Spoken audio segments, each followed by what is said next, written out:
జగన్మోహన్ రెడ్డి గారు నేను పద్మ వ్యూహంలో ఉన్నాను, నేను అర్జునుడిని, నేను ఎలాగైనా బయటకు వస్తాను, నా చుట్టూ పేదవాళ్ళు ఉన్నారు అంటాడు. చుట్టూ పేదవాళ్ళు ఉన్నారండి ఆయన చుట్టూ. ఆయన యూనియన్ పట్టించుకున్నాడా, లేబర్ని పట్టించుకున్నాడా? వచ్చిన కాంచి ఎస్కేట్లు వేసారు ఫస్ట్.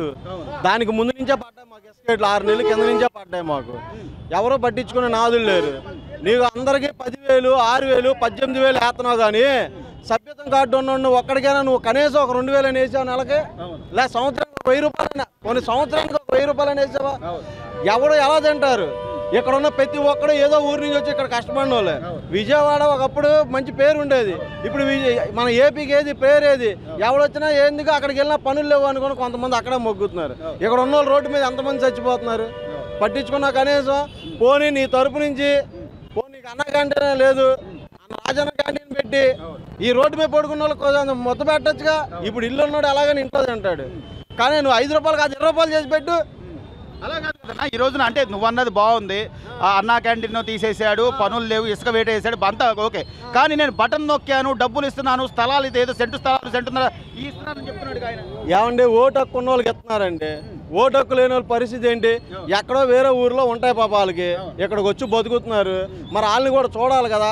ఇప్పుడు నువ్వు చూసే విధానం ఏది? స్వచ్ఛంద సంస్థలు వచ్చేదో కొద్దిగా టిఫినో లేదా భోజనో పెడుతున్నారు వాళ్ళకి. ఆ స్వచ్ఛంద సంస్థలు మీ ఎందుకు కాకూడదు? అవునా కదా?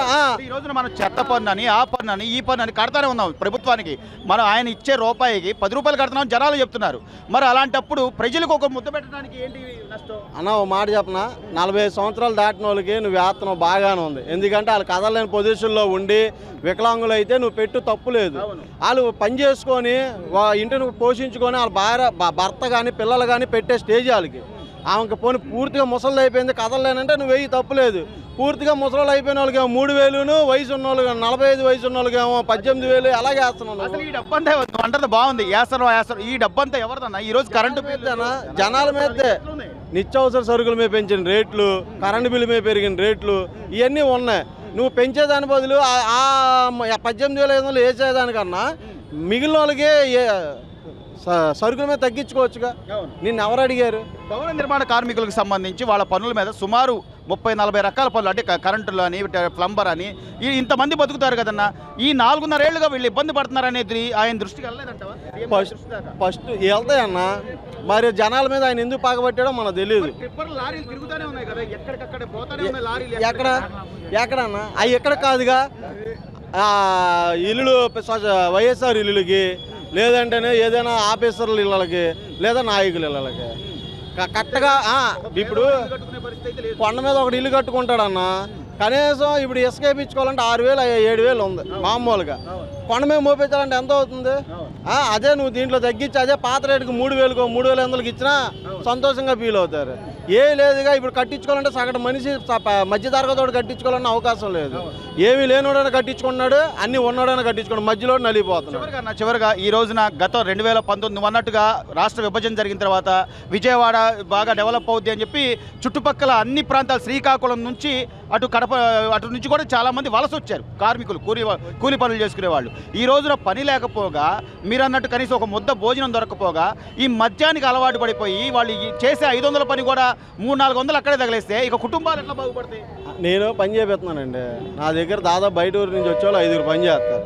సాయంకాలం అయ్యేటప్పటికి వాళ్ళు పేమెంట్ ఇస్తా, మళ్ళీ పొద్దున్నే వచ్చి 100 రూపాయలు వాడకం అడుగుతారు. దేనికని అడుగుతాను నేను, టిఫిన్ చేయాలి అంటారు. దాన్ని బట్టి ఆలోచించండి. సాయంత్రానికి 8:50 కూలి ఇచ్చేస్తాం, మరి పొద్దున్నకి మళ్ళీ 100 రూపాయలు ఎక్కడి నుంచి ఇచ్చేస్తాం? అంటే ఆ ఉద్దేశంలో మీ ఆలోచన. ఇప్పుడు ఆయన పోనీ ఎవరికైనా పంపించడానికి కానీ వీళ్ళు రోడ్డు మీద ఉండేవాళ్ళు.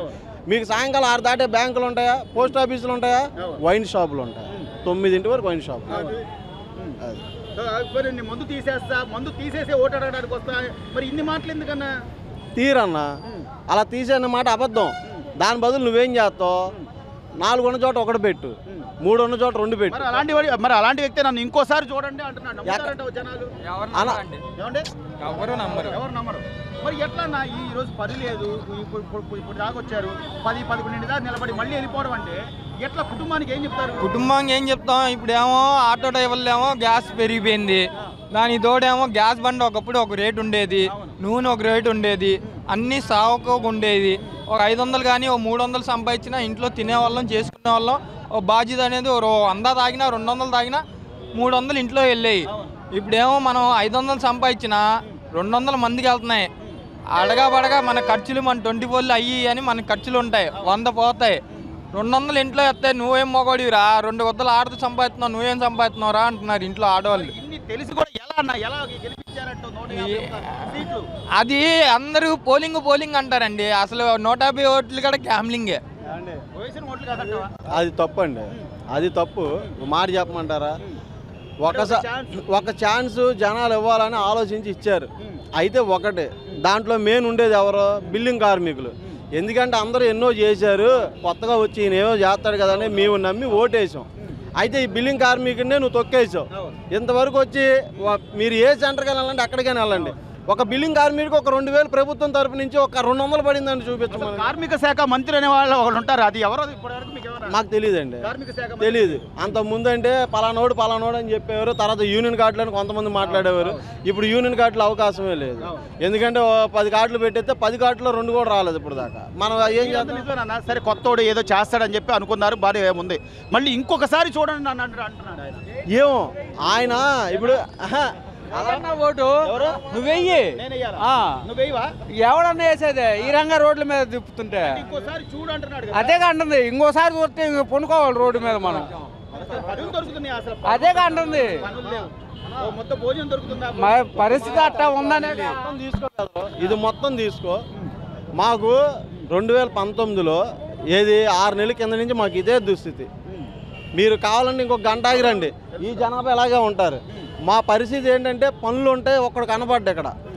మన ఏపీకి ఇండస్ట్రియలిస్టులు ఏంటి పరిశ్రమలు లేవు. ఇప్పుడు పరిశ్రమలు మొదలు పెడితేనే కదా ఒక కార్మికుడు వెళ్ళి అక్కడ పని చేయడానికి. మీరు అన్నారు ఇందా అక్కడ ఒక తాపీ పని మేస్త్రి కదులుతేనే వడ్రంగోడు కదులుతాడు, కరెంట్ వాడు కదులుతాడు, మట్టి పని వాడు కదులుతాడు. మట్టి పని వాడు డైరెక్ట్గా రాడు, ఒక మేస్త్రి ద్వారాగానే వెళ్తాడు.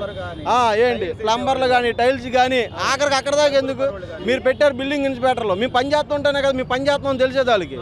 మేము స్లాబ్ వేస్తేనే కదా మీరు వచ్చి ఆపేది. ఏది ఒకళ్ళు లేరు ఏంటి? ఎక్కడండి పనులు లేవు. మీరు నమ్ముతారో నమ్మరో, ఒక్కొక్కరు మీకు ఒక గంట అయితే తెలిసిద్ది.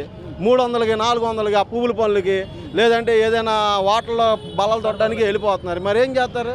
పనులు కష్టపడి పని చేయగలిగే స్తోమత ఉందా వాళ్ళకి, ఆ శక్తి ఉందా? అసలు నువ్వు పని కల్పించకుండా నేను డబ్బులు నొక్కుతున్నా, నేను బటన్ నొక్కుతున్నా అంటే అన్న మనకు పని కావాలా, లేకపోతే నువ్వు ఇచ్చే ₹2 కావాలా? బటన్ నొక్కు. ఎవరి కోసం? కష్టపడేవాడి కోసం నొక్కాలి నువ్వు. ఇళ్ళకాడ కూర్చున్న వాళ్ళ కోసం. పనులు అంటే కార్మికులుగా అసలు ఏంటి పనులు ఉన్నాయా, ఎలా దొరుకుతున్నాయి? పనులు అంటే ఇలాగ వారానికి 2 రోజులు చేయడం కష్టం అయిపోయింది. వారానికి 2 రోజులు, మరి కుటుంబానికి ₹1 ఇవ్వాలి కదా సాయంత్రానికి వెళ్ళి. ఇక వాళ్ళు కూడా అర్థం చేసుకున్నారు లేనప్పుడు ఏం చేస్తారని. మరి అద్దెలు కట్టుకోవాలి, కరెంటు బిల్లులు, మరి ఎన్ని ఉన్నాయి కదా, చెత్త పన్ను ఉన్నాయి. మరి పనులు లేనప్పుడు మనమైతే ఏం చేస్తాం? అన్నీ ఏం మాటలు. పోనీ ఏమన్నా అన్న క్యాంటీన్లు అట్లాంటివి ఏమన్నా అలాంటివి ఉంటే కొద్దిగా రోడ్ల మీద ఉన్న వాళ్ళకి ఉపయోగపడుతుంది. అవి కూడా ఇప్పుడు ఇళ్ళల్లో ఉన్న వాళ్ళం మాకు ఏదో తిట్టో బొట్టో పెడతారు, రోడ్ల మీద ఉన్న వాళ్ళకి ఎవరు పెడతారు అని చెప్పి. మందు ఏం తాగుతున్నారో తెలుస్తుందా? పోనీ మద్యపానం అలవాటు ఉంటే మందు అంటే ఇప్పుడు కాదు, అలవాటు ఉన్న పానం తాగుతారు. వాళ్ళు 300 సంపాదించుకుంటారు. ఆ 300కి ఆగలాగా వెళ్ళిపోయి ₹130 పెట్టి ఒక కోట తాగుతారు, ఏదైనా తిని పొనుకుంటారు. లేకపోతే అది లేదు ఇది లేదు. నువ్వు సంపాదించిన 500 ఇక్కడే తగలేస్తే ఈ ఇంటికి ఏం పట్టుకెళ్తావు అంటున్నా. ఇంకో పెళ్ళాం బిడ్డలకి ఒక పండగ వస్తే కొత్త బట్టలు కొందామని కానీ, లేకపోతే ఏమన్నా పిండి వంటలు వండుకుందా, ఏమన్నా ఇంట్లో ఉన్న వాళ్ళకి బాగా తెలుసు కాబట్టి. మూడు పిల్లలు జగన్మోహన్ రెడ్డి ఎక్కినాక ఇడిపోయారు. ఇగో ఇక్కడ 190% ఉన్నారు. జగన్మోహన్ రెడ్డి ఎక్కినాక 3 పిల్లలు ఇడిపోయారు. ఎందుకని నా కొడుకు రేట్లు పెంచి చెప్తున్నానుగా. పనులు దొరకవు. నాకు 500 కూలి వస్తాయి, ఈ 200 మళ్ళీ కావాలంటే మరి తీసేమాను ఏంటి తీసేది? ఏమండి మా టీడీపీ ప్రభుత్వంలో నెంబర్ 1గా ఉందండి ఈ సెంటర్లో.